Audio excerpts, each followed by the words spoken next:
योजना पर नमस्कार दोस्तों, के न्यूज में आपका स्वागत है। मैं हूं प्रबुद्ध चौहान और आप देख रहे हैं स्पेशल रिपोर्ट भारत का आगाज G20 की शुरुआत। 10 सितंबर 2023 को नई दिल्ली में होने वाला G20 सम्मेलन 18वां होगा। सम्मेलन में 19 देशों के राष्ट्राध्यक्ष और सरकार के प्रमुख भाग लेंगे। इसके अलावा यूरोपीय संघ भी इस सम्मेलन में शिरकत करेगा। साथ ही 9 देशों के प्रमुख बतौर अतिथि देश G20 की बैठक में हिस्सा लेंगे। भारत अगले महीने G20 शिखर सम्मेलन की मेजबानी कर रहा है। सम्मेलन से पहले पूरे दिल्ली NCR को दुल्हन की तरह सजाया जा रहा है। हालांकि राजधानी का रंग रोगन आम आदमी पार्टी और भाजपा के बीच सियासी टकराव का कारण भी बन गया है। क्या है G20 की तैयारियां और क्या है इस अंतर्राष्ट्रीय मंच का इतिहास और अहमियत, देखिए खास रिपोर्ट में। 9 से 10 सितंबर को शिखर सम्मेलन का आयोजन। दिल्ली में प्रगति मैदान के state of art convention complex में समिट। विश्व पटल पर सफलता के नए आयाम गढ़ता जा रहा भारत। देश की राजधानी दिल्ली में G20 शिखर सम्मेलन का मेजबान बनने जा रहा है।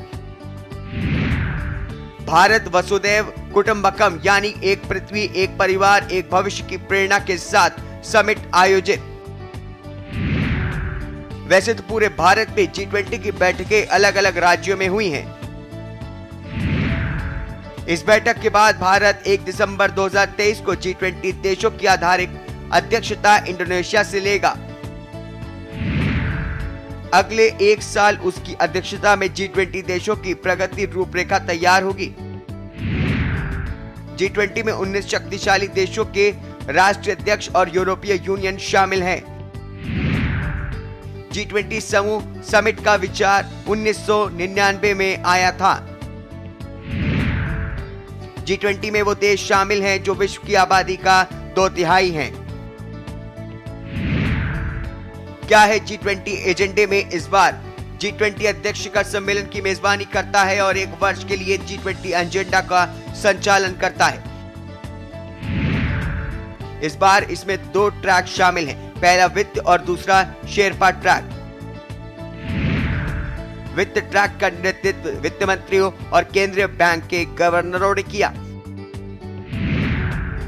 वहीं शेरपा ट्रैक के शेरपाओं ने लीड किया। यह वित्त ट्रैक के बाद होता है। इसके अलावा अन्य समूह भी इस बार शामिल थे। समाज, सांसदों, थिंक टैंक, व्यापारियों, युवाओं, श्रमिकों, महिलाओं को G20 सदस्य देशों में लाते हैं। G20 समिट में ये देश होंगे मेहमान। इस बार की शिखर सम्मेलन में मेहमानों की लिस्ट में बांग्लादेश, मिस्र भी शामिल। Mauritius, Netherlands, Nigeria, Oman, Singapore, Spain देश भी शामिल। यूनाइटेड अरब अमीरात भी इस समिट में शामिल है। शिखर सम्मेलन में भाग लेने के लिए आ रहे हैं विश्व भर के दिग्गज नेता। गणमान्य व्यक्तियों के ठहरने के लिए विदेश मंत्रालय ने 35 होटलों को बुक किया है। सितंबर 1999 में G7 देशों के वित्त मंत्रियों ने G20 का गठन एक अंतर्राष्ट्रीय मंच के तौर पर किया था। G20 की शुरुआत 1999 में एशिया में आए वित्तीय संकट के बाद वित्त मंत्रियों और सेंट्रल बैंक के गवर्नरों की बैठक के तौर पर हुई थी। साल 2008 में G20 के नेताओं का पहला शिखर सम्मेलन आयोजित किया गया था और समूह ने वैश्विक वित्तीय संकट से निपटने में अहम भूमिका निभाई थी। ये मंच अंतर्राष्ट्रीय वित्तीय स्थिरता को बनाए रखने के साथ ही देशों के बीच अनौपचारिक बातचीत एवं सहयोग को बढ़ावा देता है। ये समूह G20 अपने सदस्यों के अंतर्राष्ट्रीय आर्थिक सहयोग और कुछ मुद्दों पर निर्णय करने के लिए प्रमुख मंच है। इसमें 19 देश और यूरोपीय संघ शामिल हैं। G20 वित्तीय स्थिरता बोर्ड, अंतर्राष्ट्रीय मुद्रा कोष, आर्थिक सहयोग एवं विकास संगठन, संयुक्त राष्ट्र, विश्व बैंक और विश्व व्यापार संगठन के साथ मिलकर काम करता है। G20 के नेता साल में 1 बार एक साथ मिलते हैं और बैठक करते हैं। कई अन्य संगठनों को भी G20 की प्रमुख बैठकों में हिस्सा लेने के लिए आमंत्रित किया जाता है। G20 के सदस्य वैश्विक सकल घरेलू उत्पाद का करीब 85% वैश्विक व्यापार के 75% और विश्व की आबादी के 2/3 से अधिक का प्रतिनिधित्व करते हैं। इसके सदस्यों में अर्जेंटीना, ऑस्ट्रेलिया, ब्राजील, कनाडा, चीन, France, Germany, Bharat, Indonesia, Italy, Japan, Republic of Korea, Mexico, रूस, सऊदी अरब, दक्षिण अफ्रीका, तुर्की, ब्रिटेन, अमेरिका और यूरोपीय संघ शामिल हैं। सम्मेलन में 19 देशों के राष्ट्राध्यक्ष और सरकार के प्रमुख लोग भाग लेंगे। इसके अलावा यूरोपीय संघ भी इस सम्मेलन में शिरकत करेगा। साथ ही 9 देशों के प्रमुख बतौर अतिथि देश G20 की बैठक में हिस्सा ले रहे हैं। अंतर्राष्ट्रीय संगठनों UN, IMF, WB, WHO, WTO, ILO, FSB और OECD और क्षेत्रीय संगठनों AU, AUDA, NEPAD और आसियान के अतिरिक्त G20 के अध्यक्ष के रूप में भारत द्वारा ISA, CDRI और ADB को अतिथि अंतर्राष्ट्रीय संगठनों के रूप में आमंत्रित किया गया है। रूस के राष्ट्रपति पुतिन ने सम्मेलन में भाग लेने में असमर्थता जताई। उन्होंने कहा कि रूस का प्रतिनिधित्व रूसी संघ के विदेश मंत्री सर्गेई लावरोव करेंगे। हालांकि पीएम मोदी ने पुतिन से इस संबंध में चर्चा की। G20 के दौरान अंतर्राष्ट्रीय मेहमानों के सामने नई दिल्ली को एक बेहतरीन स्थान के रूप में दिखाने के लिए जोर शोर से तैयारियां चल रही हैं। सबसे ज्यादा कार्यक्रम NDMC एरिया में होने हैं, लिहाजा पूरे लुटियंस जोन को सजाने संवारने का काम भी जोरों पर चल रहा है। अधूरे कामों को इसी सप्ताह समाप्त कर उन्हें बेहतर तरीके से पेश करने के लिए बेहतरीन बनाया जा रहा है। कार्यक्रम में आने वाले मेहमान लाल किला, राजघाट और कुछ और स्थानों पर जाने का कार्यक्रम बना सकते हैं। इसे देखते हुए इन ऐतिहासिक इमारतों के आसपास के क्षेत्र को विकसित किया जा रहा है। मेहमानों के सामने दिल्ली की विशेष छवि पेश करने की तैयारी है, इसलिए सुविधाओं की उपलब्धता से लेकर साफ सफाई पर विशेष ध्यान दिया जा रहा है।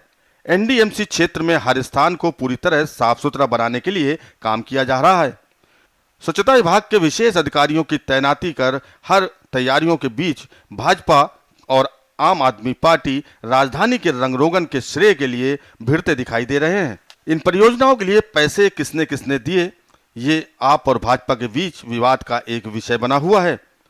बीते रविवार को कई आप नेताओं ने एक्स पर राष्ट्रीय राजधानी के सुंदर हिस्सों की तस्वीरें और एक वीडियो डाला था।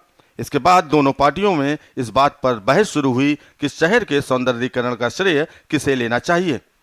भाजपा की दिल्ली इकाई के प्रमुख वीरेंद्र सचदेवा ने एक बयान में कहा था कि दिल्ली को सजाने और संवारने के लिए प्रधानमंत्री नरेंद्र मोदी और उपराज्यपाल का आभार व्यक्त करता हूं। मोदी सरकार और उपराज्यपाल दिल्ली के नवीनीकरण के कार्य में लगे हुए हैं। सचदेवा ने कहा था कि केजरीवाल दिल्ली को शर्मसार करने का कोई मौका नहीं छोड़ते। मोदी सरकार के कामों को अपना बताकर झूठा क्रेडिट लेना अरविंद केजरीवाल की पुरानी आदत रही है। वहीं आपने भाजपा के इस दावे को खारिज कर दिया कि सौंदर्यीकरण के लिए केंद्र सरकार से मदद मिल रही है। आम आदमी पार्टी ने कहा कि यह चौंकाने वाला है कि भाजपा को आप सरकार द्वारा किए गए विकास कार्यों पर अपना दावा करना पड़ा। PWD सड़कों के लिए सभी धनराशि दिल्ली सरकार के PWD द्वारा आवंटित और खर्च की गई थी और MCD सड़कों को MCD द्वारा वित्त घोषित किया गया था। देश की राजधानी दिल्ली G20 शिखर सम्मेलन की मेजबानी के लिए पूरी तरह से तैयार है। केंद्र और दिल्ली सरकार इस मामले में कोई कोर कसर नहीं छोड़ना चाहते। ऐसे में सम्मेलन के दौरान विदेशी मेहमानों को किसी भी प्रकार की असुविधा न हो, इसके लिए हर पहलू का खास ध्यान दिया जा रहा है। इसे लेकर नई दिल्ली जिले में जहां सब कुछ बंद रखने का निर्णय लिया गया है, वहीं सार्वजनिक वाहनों के प्रवेश कर भी जिले में पूरी तरह से प्रतिबंध होगा। निजी वाहन और टैक्सी कैब को सशर्त वैध दस्तावेजों के साथ चलाने की इजाजत दी गई है।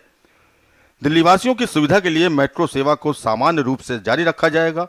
हालांकि 8 से 11 सितंबर के बीच हर दिन होने वाले VVIP मूवमेंट को देखते हुए मेट्रो के 30 स्टेशनों को कुछ घंटों तक बंद रखा जाएगा, ताकि विदेश से आने वाले राष्ट्राध्यक्षों और उनके जनप्रतिनिधियों को आवागमन में किसी प्रकार की असुविधा का सामना न करना पड़े। इस दौरान अतिरिक्त पैरामिलिट्री फोर्स की भी तैनाती की जाएगी। मेट्रो स्टेशन के बंद होने से मेट्रो के परिचालन पर असर नहीं पड़ेगा। मेट्रो यात्री केवल उन स्टेशनों से बाहर निकल या प्रवेश नहीं कर पाएंगे जिन्हें वीवीआईपी मूवमेंट के दौरान बंद रखने का निर्णय लिया गया है। दिल्ली मेट्रो स्टेशनों में एयरपोर्ट, प्रगति मैदान, राजीव चौक, सरदार पटेल मार्ग और खान मार्केट स्टेशन आदि प्रमुख मेट्रो स्टेशन शामिल हैं। डीएमआरसी की तरफ से स्पष्ट किया गया है कि मेट्रो सेवाएं सामान्य रूप से आमजनों के लिए जारी रहेंगी। केवल वीवीआईपी मूवमेंट के दौरान दिल्ली मेट्रो के 30 प्रमुख स्टेशनों को चंद घंटों के लिए बंद रखा जाएगा। उस दौरान उन स्टेशन पर यात्रियों को प्रवेश और निकास की अनुमति नहीं मिलेगी। दूसरी तरफ G20 सम्मेलन को लेकर 8 से 10 सितंबर के बीच 80 उड़ानों को रद्द करने का भी निर्णय लिया गया है, जबकि इस दौरान 1000 से ज्यादा उड़ानें भी प्रभावित होने की संभावनाएं हैं। केंद्र सरकार की तरफ से डायल से उन रूट्स की उड़ानों की आवृत्ति में 1/4 की कटौती करने को कहा गया है जो रूट सबसे ज्यादा व्यस्त नहीं है। साथ ही एयरपोर्ट में पार्क किए जाने वाले कुछ विमानों को भी दूसरे शहर के एयरपोर्ट पर पार्क करने का आग्रह किया गया है ताकि विदेशों से आने वाले राष्ट्राध्यक्षों के विमानों को वहां पार्क किया जा सके। ऐसे में इस दौरान अगर आपकी हवाई यात्रा की योजना है या फिर मेट्रो से आपको कहीं जाना है तो अपनी यात्रा से संबंधित जानकारी को अच्छी तरह से पता कर ले, उसके बाद ही निकलें, नहीं तो आपको परेशानियों का सामना करना पड़ सकता है। दिल्ली में दुनिया के सबसे ताकतवर देशों के नेता और राजनयिक जुटेंगे। यह G20 का अब तक का सबसे बड़ा आयोजन होगा। इसमें कुल 43 देशों और संगठनों के प्रमुख और उनके प्रतिनिधि मंडल हिस्सा लेंगे, जिसमें G20 के 19 सदस्य देश और यूरोपीय यूनियन के प्रमुख होंगे। साथ ही अतिथि के तौर पर 9 अन्य देशों के प्रमुखों और 14 अंतर्राष्ट्रीय संगठनों के प्रमुखों को भी आमंत्रित किया गया है। G20 दुनिया की प्रमुख विकसित और विकासशील अर्थव्यवस्थाओं का एक अंतर सरकारी मंच है। इस समूह में Bharat, Argentina, Australia, Brazil, Canada, चीन, France, Germany, Indonesia, Italy, Japan, दक्षिण कोरिया, मैक्सिको, रूस, सऊदी अरब, दक्षिण अफ्रीका, तुर्की, ब्रिटेन, अमेरिका और यूरोपीय संघ EU शामिल हैं। भारत ने 1 दिसंबर 2022 को इंडोनेशिया से इस बार की G20 की अध्यक्षता हासिल की थी। G20 का थीम है वसुधैव कुटुंबकम, यानी एक धरती, एक परिवार, एक भविष्य। इस शिखर सम्मेलन का केंद्र प्रगति मैदान में नया बना भारत मंडपम होगा। इसमें हिस्सा लेने वाले आने वाले नेता और राजनयिक दिल्ली और NCR के अलग अलग हिस्सों में ठहरेंगे। दिल्ली में इसके लिए खास तैयारी की जा रही है। पूरी दिल्ली, खासकर आयोजन स्थल और आसपास के इलाकों को सजाया जा रहा है। प्रधानमंत्री ने G20 की अध्यक्षता को खास मानते हुए कहा था, आज G20 सम्मेलन की मेजबानी करने का भारत को अवसर मिला है। पिछले 1 साल से देश के हर कोने में जिस तरह से G20 के अनेक आयोजन व कार्यक्रम हुए हैं, उसने देश के सामान्य लोगों के सामर्थ्य से दुनिया को परिचित करवाया है। भारत की विविधता को दुनिया अचंभे से देख रही है, जिस कारण भारत का आकर्षण बढ़ा है। पीएम ने कहा था कि G20 का अध्यक्ष होने के नाते भारत द्वारा चुनी थीम वैश्विक सौहार्द को दर्शाती है। थीम वसुधैव कुटुंबकम को दर्शाती है। ये दर्शाती है कि दुनिया का साझा परस्पर संबंध भविष्य है, इसलिए हमारे फैसले और हित भी समान होने चाहिए। प्रधानमंत्री ने दिल्ली वासियों से भी अपील की थी कि G20 शिखर सम्मेलन के आयोजन के कारण यहाँ कई देशों के नेताओं की मौजूदगी होगी। इस वजह से हो सकने वाली असुविधा के बावजूद वे इस आयोजन को सफल बनाने में मदद करें। उन्होंने कहा था कि पूरा देश G20 शिखर सम्मेलन का मेजबान है, लेकिन मेहमान दिल्ली में आ रहे हैं, इसलिए दिल्ली वासियों पर इस G20 शिखर सम्मेलन को सफल बनाने का विशेष जिम्मेदारी है। उन्हें यह सुनिश्चित करना होगा कि देश की प्रतिष्ठा पर तनिक भी आंच न आए। इधर अमेरिका ने उम्मीद जताई है कि G20 शिखर सम्मेलन में रूस और यूक्रेन के बीच चल रहा युद्ध चर्चा के शीर्ष विषयों में से एक हो सकता है। अमेरिकी राष्ट्रपति जो बाइडेन समेत G20 के नेता इस शिखर सम्मेलन में भाग लेने वाले हैं। वहीं भारत के G20 शेरपा अमिताभ कांत ने कहा है कि रूस यूक्रेन युद्ध जैसे भू राजनीतिक मुद्दों से G20 के मुकाबले संयुक्त राष्ट्र ज्यादा बेहतर ढंग से निपट सकता है। G20 वैश्विक वृद्धि को बढ़ावा देने के लिए एक आर्थिक निकाय है। G20 शिखर सम्मेलन को लेकर 8 से 10 सितंबर तक दिल्ली में सार्वजनिक छुट्टी घोषित कर दी गई है। दिल्ली सरकार ने फैसला किया है कि दिल्ली सरकार और एमसीडी के सभी दफ्तर 8 से 10 सितंबर तक बंद रहेंगे। सभी स्कूलों में भी 3 दिनों की छुट्टी घोषित की गई है। दिल्ली से सभी निजी और सरकारी दफ्तर भी इस दौरान बंद रहेंगे। नई दिल्ली जिले के तहत आने वाले बैंक और वित्तीय संस्थान भी बंद रहेंगे। साथ ही नई दिल्ली जिले में स्थित दुकानों और व्यावसायिक प्रतिष्ठानों को भी बंद रखा जाएगा।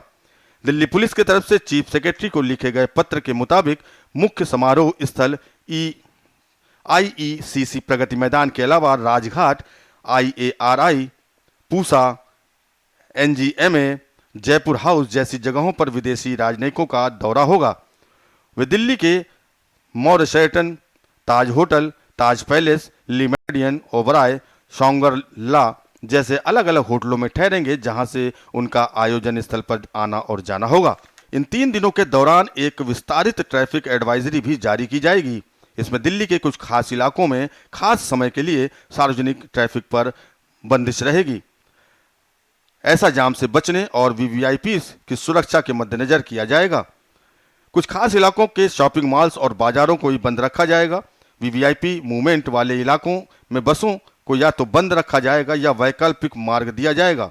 अंतर्राज्यीय बस सेवा को दिल्ली की सीमा के आसपास निर्धारित किया जा रहा है। मेट्रो रेल चलती रहेगी, लेकिन नई दिल्ली इलाके में रहने वाले कुछ खास स्टेशनों को सुरक्षा के लिहाज से बंद रखा जाएगा। G20